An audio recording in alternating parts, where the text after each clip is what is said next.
नमस्कार। 20 न्यूज़ 24/7 का हर दर्शकों को सादर प्रणाम, जोहार, सलाम। दर्शक, आप लोग दंग रहिएगा। रोज हम लोग जो खाते पीते हैं, हाँ, एक ही आहार आंत का एक हिस्से को सुरक्षित रख सकता है, जबकि दूसरे हिस्से में कैंसर का खतरा बढ़ा सकता है।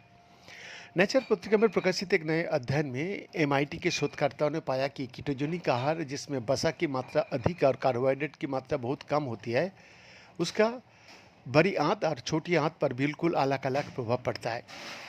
दोस्तों, पहले की शोधों से पता चला था कि कीटोसिस आंतों का ट्यूमर को दबाने में मददगार हो सकता है, लेकिन एक नए निष्कर्षों से पता चलता है कि छोटी आंत में आहार में वसा की अधिक मात्रा स्टेम सेल गतिविधि को उत्तेजित कर सकती है और ट्यूमर के विकास को तेज कर सकती है।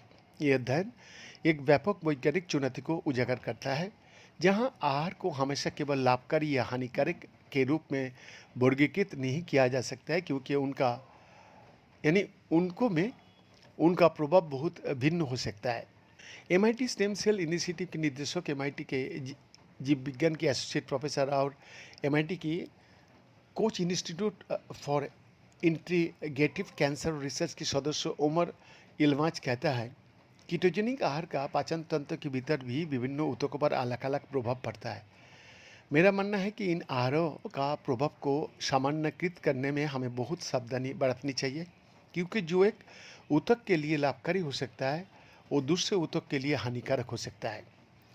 दर्शक, कीटोजेनिक आहार की शुरुआत 1920 के दशक में मिर्गी की इलाज के रूप में हुई थी, खासकर उन बच्चे में जिनके दौर दबाव से ठीक नहीं होते थे।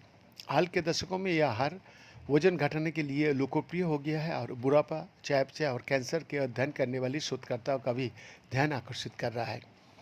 दर्शक, इस आहार में वसा की मात्रा अधिक होती है, कार्बोहाइड्रेट बहुत कम और प्रोटीन की मात्रा सामान्य या कम होती है, क्योंकि शरीर को भोजन से ग्लूकोज बहुत कम मिलता है।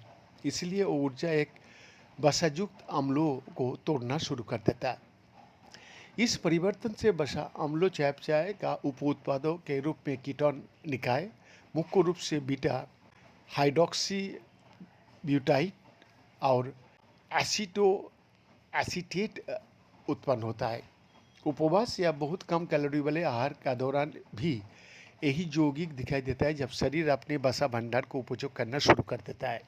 दोस्तों, कीटोन ने काफ़ी रुचि जगाई है, क्योंकि वो केवल अपशिष्ट उत्पाद नहीं है, वो संकेत देने वाले अणुओं के रूप में भी कार्य कर सकता है, जो सूजन, जीन गतिविधि और कोशिकीय चयापचय को प्रभावित करता है। बेन का एक्सक्लूसिव रिपोर्ट।